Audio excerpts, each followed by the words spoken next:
19 First Alert forecast. Certified most accurate since 2004.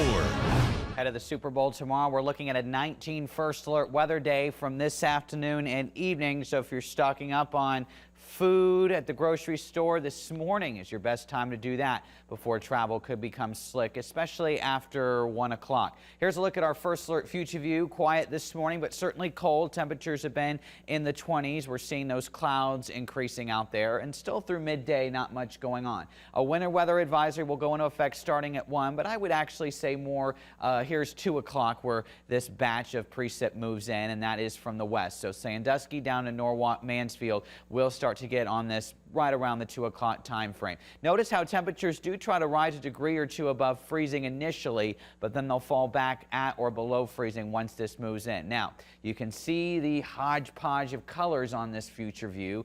This purplish bluish indicates snow initially that could begin to mix with some sleet later. Pink is more in the way of icing, freezing rain, and then of course we got the green showing just plain rain down to the south. And so eventually this warmer air will work its way a little bit further north. So we may start with a little bit of ice in areas like Dover, changing over to just rain. Meanwhile, on the lake shore here, the best opportunity for mainly just snow throughout this entire duration is going to be for the snow belt and far northeastern Ohio. From Cleveland back to the west, I'd say we could start as a bit of snow and then change over to more in the way of sleet. But either way, travel is going to be impacted. This is 5 o'clock. Still over the next couple hours after that, we're still dealing with this. A lot of this begins to move out by 8, 9 o'clock. Still some light snow across parts of the lake shore. And then overnight, things quieting down. Just be mindful, travel will be slick this afternoon and evening, and then potentially tomorrow morning on any untreated roads. But will be drier throughout the day tomorrow with temperatures staying below freezing.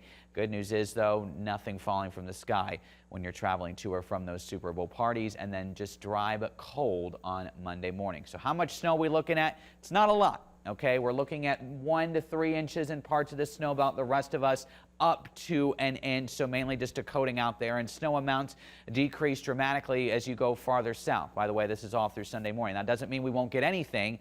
It's basically reversed on the ice map. So the farther south you go, that's where you're in more of the ice, 1 to 2/10 of an inch. Maybe locally higher amounts, for example, towards Mansfield. You get to that 1/4 of an inch, you start to talk maybe more in the way of a few power outages. Otherwise, 1 to 2/10 of an inch of ice is pretty much what we just went through the other day. So you could get a few weak branches snapping. Otherwise, travel would be the highest impact. So 19 First Alert weather day this afternoon and evening encompasses the slick travel. A few flurries linger tomorrow morning. Monday is dry. Right now, Tuesday's snow is trending more out of our area. I'll still put a slight chance in for our far southern counties, but we need to watch area-wide a mix moving in late Wednesday into early Thursday before we dry out in time for Valentine's Day.